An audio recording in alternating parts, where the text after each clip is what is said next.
Hi there, my name is Dee Mann. I'm the Student Placement Manager here at ACAP, and I've had a few questions from Wise Employment about what counts as counselling hours and what doesn't count, etc. So I thought I'd make a quick video rather than writing everything down and explain it to you, the students, as it's your role to understand this and be able to work out for yourself whether or not the work that you are doing is counselling with a client or if it actually fits under general hours. Now, it's complex. I fully understand that it's very, very complicated, but the person who's the expert on this who you need to go to is your student placement coordinator. So if you have any questions about, should I put that in this column or in that column, or is this counselling or does it go under, there's only one person you ever direct those questions to, and that's your student placement coordinator. Do not ask your Wise Employment supervisor. They don't know. It's not their job to know. That's an ACAP job. So direct all of your questions, inquiries, anything at all, straight back to your student placement coordinator at ACAP. Okay, but to try and give you some guidelines so you can work out for yourself whether it belongs or not in which column, I want to give you the PACFER definition that we use at student placements for what is counselling. Now, you've been training as a counsellor for quite some time. You're pretty clear what counselling is, right? Now, the industry is also clear, and there's lots of things that we call counselling. And they are counselling, except when it comes to student placement. Now, when you're in your student placement, we have to be very, very, very particular about making sure that your 40 or 46 or 80 hours, whatever your course requirements are, we have to be very, very strict and clear that you are counselling clients for that 40, 46 hours or 80. I'm not going to say 80 because master students know that it's 80. I'm going to talk about 40 or 46 hours, okay? It's the same rules for masters as it is for everybody else, so that it all applies. So out of your entire 2 or 3 years of training here at ACAP, and out of your entire 200 to 50 hours of placement, only a tiny number of those need to be counselling with clients, right? Now, because it's such a small number, we insist that you are doing counselling by our definition in those 40 to 46 hours, okay? Now, our definition is different to the world's definition. It only applies to student placement, but this is how you can work out what goes in which column, all right? So the definition that we use is that counselling is an explicitly contracted counselling relationship with a focus for change. Now I'll say that again. It's an explicitly contracted counselling relationship with a focus for change. So what does that mean? Well, explicitly contracted. First of all, that doesn't mean it's a written document with sign here on the bottom line, right? It's not a contract like that. Contracted means agreed, okay? And it must be explicitly agreed. What that means is that the client has to know that this is a counselling session, right? If the client thinks it's something else, if they think it's coffee and a chat, then that's not a counselling session for the purposes of placement, okay? So the client has to understand that this is a counselling session, this is counselling, what we're doing here, and this is how it works, and this is what my role is and what your role is, so that they can see that it's an explicitly contracted agreement. Now, this is where it gets interesting, because sometimes a client will be very happy to come and see you for a mindfulness session, right? Actually, I'm going to get to that in a minute. Let's get back to the definition. So explicitly contracted means that the client knows and has agreed to attend the session, okay? So if you were, for example, on placement in an old people's home, a nursing home, where a client had dementia and was unable to give that agreement, like, yes, I really want to do some work with you on this issue, they're unable to do that because tomorrow they can't remember what the issue is or that they ever gave their agreement. So there's no contract there. right? Same with if you said to someone, oh, no, we'll just have a general chat and you can tell me about your problems, right? There's no contract there. There's no agreement that they're coming for counselling. So explicitly contracted means the client knows that they're there for that purpose. Now, counselling relationship. What's a counselling relationship? Well, you've been studying counselling for quite a long time now, so you should be well aware of what a counselling relationship is. It's different to other relationships. So these clients have a relationship with their, I can't remember the name of what they call them at Wise, but basically their caseworker at Wise Employment. They have a relationship there, right? But it's not a counselling relationship. And that's the difference, okay? Just like I use counselling skills all day, every day in my job here at ACAP. Or every counselling skill you can think of, I use them when I'm working with clients. But that's not a counselling relationship, okay? You've got to be very clear about that. It's not about using counselling skills, and of course, you'll have to use all of your counselling skills in a counselling session, but it's much more than that. There must be a counselling relationship, okay? And then the last part is with a focus for change. So you can have, very in-depth conversations, but they're all about the problem. There's no intention to make any change in that area of the person's life, right? So if someone said, no, I don't want to change it, I'm just going to leave it the way it is, then that wouldn't fit the definition of a counselling session, okay, under this definition, which applies to placement. So let's say it one more time. Explicitly contracted, the client knows. Counselling relationship, it's different. It's a more deeper relationship and it develops over time and it has very high levels of trust, as you're aware. You should know what a counselling relationship is even better than me. And with a focus for change, okay? So there has to be a point to it. They have to be there.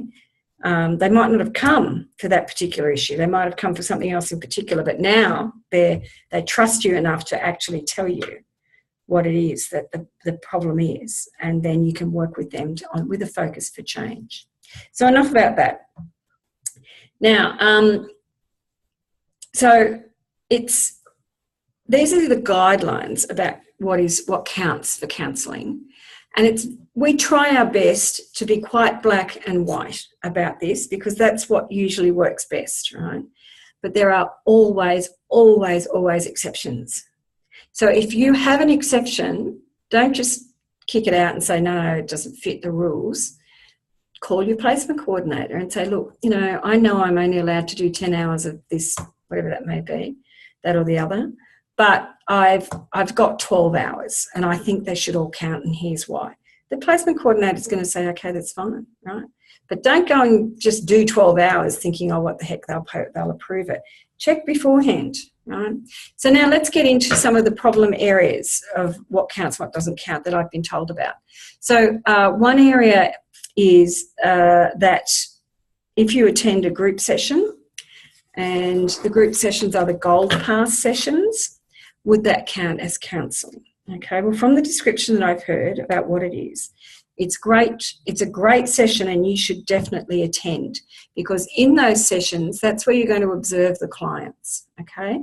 That's where you're going to notice that this client is highly anxious. She's terrified about going back to work and it's really getting in her way, right? This client is, he might be really flat and depressed and he's just not interested, no motivation to go back to work whatsoever.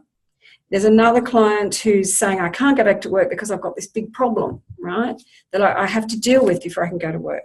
This is just a gold mine for you of potential clients to come and see you for counselling.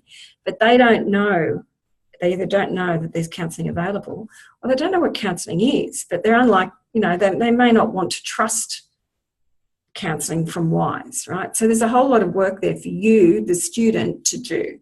Now, let me give you an example, say, of Mary, right? Mary is in the Goldclass group. She's ready to go back to work, but her anxiety is through the roof. She's terrified. She's not sure, how on earth she's going to make it all work. She's got a child and she's got, a world of things. And she's very, very worried. So you might then be able to either call or follow up with Mary after the group, maybe just to take her to one side and say, you know, my name's Jo. I'm actually here. I'm a student counsellor. Now, be clear, you are a student counsellor, right? I'm a student counsellor here at WISE, and I noticed in the group that, you know, you're really, really worried about the situation you've got at home, right? Whatever that may be. Is that right? And get Mary talking a bit about it. Like, oh, I can't go back to work. I'm not ready yet. Whatever it is she's going to say. You can say, you know, I'm actually trained. I'm a final year counselling student. I'm about to graduate. And I'm really, really well trained in helping people to work their way through worries like yours. So I would be able to help you. I'm not going to tell you what to do, and it's 100% confidential. WISE will never, ever know, your employment consultant will never, ever know that you came to see me or what we worked on. Right? So it's highly confidential. But you and I could sit and talk about the issue, and let's see if there might be something that I can help you with that could help to work it out or to solve it or to make it feel a little easier. Now, would you be interested in doing that? Now, some of them will say, no, that's even more, that's worse, right? Others will say, well, how would you do that? And then you tell them how you're going to do that. Others will say, maybe. So, and then you would say, well, come for one session, let's give it a go, and then we'll see what you think. We'll see if you think it's worthwhile to continue, okay? But the only way we can find out is for you to come. Now, when are you next coming into the centre? And then if they say, well, I'm in tomorrow, I can say, all right, well, how about we put it in after your whatever work they're doing tomorrow, right? So you're here already. Come and see me. I'll be in X room, whatever it might be, right? And then it's up to you to give them such great value in that counselling session that they feel like it was really worthwhile and they feel better when they leave. Therefore, they're willing to come back for another session, okay? So that's an example of how these gold class groups are really vital to you to build your client base. Right? Now, another thing, an example is using mindfulness, meditation and relaxation as an entry point for a client. Now, the employment consultant might know that they've got this, once again, anxiety is rife, it's everywhere. So they may have a highly anxious client or someone who's not sleeping well or someone who's depressed, right? A really good way for you to get that client to come and see you is for their employment consultant to say, we've been talking about this for quite a while now. It's a real barrier for you and I want to be able to help you. I want to be able to offer you something that could really make a difference here for you. So I recommend that you see the student counsellor and get the student counsellor. We'll get them to do some mindfulness work with you or some meditation work with you. Okay. Now, what's good about mindfulness is that it takes away a lot of the pressure and, you know, the busy head, the talk in your head all the time. It can show you how to shut it down and to make it quiet in there. So that would be different, right? Now, if they can do that, and then a client will come to see you for a mindfulness lesson, really, right?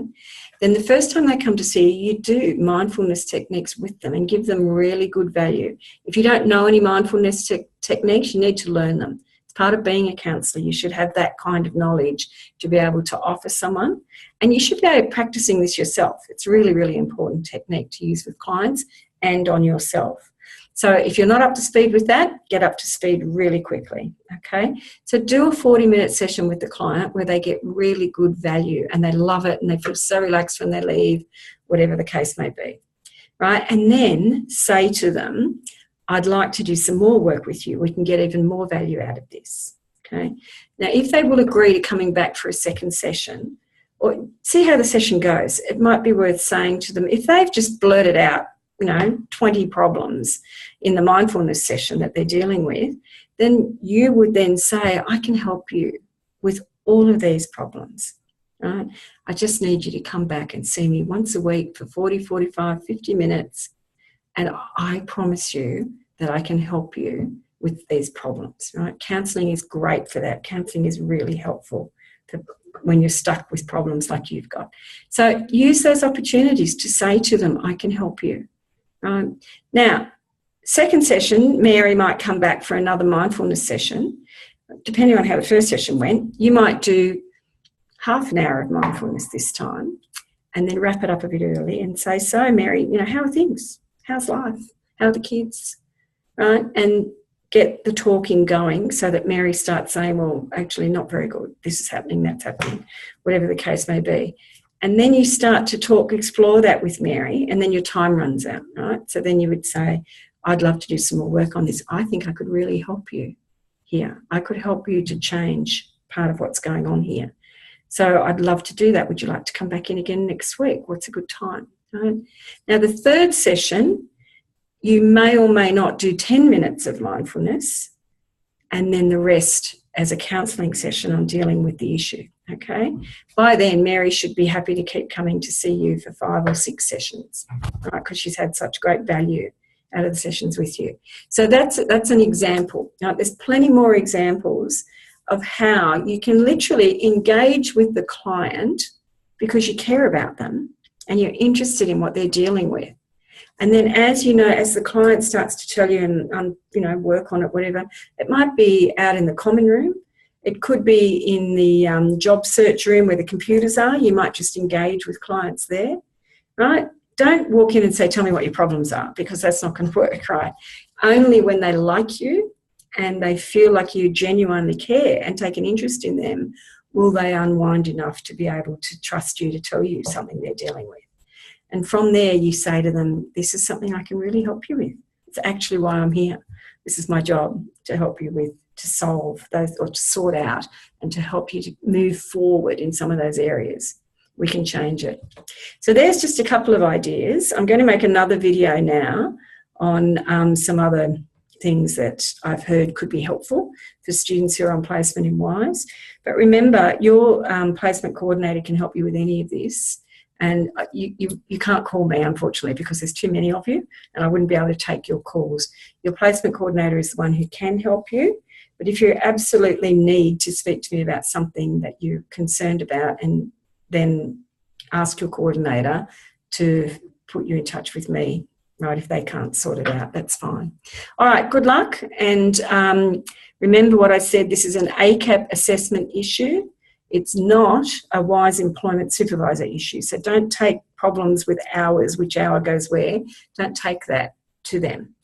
I'm going to talk more about what's allowed. Actually, I'll put that in an email with this video outlining how many hours of which kind of activities go in there. All right, so keep an eye out the other videos explaining more about this. Great, thank you.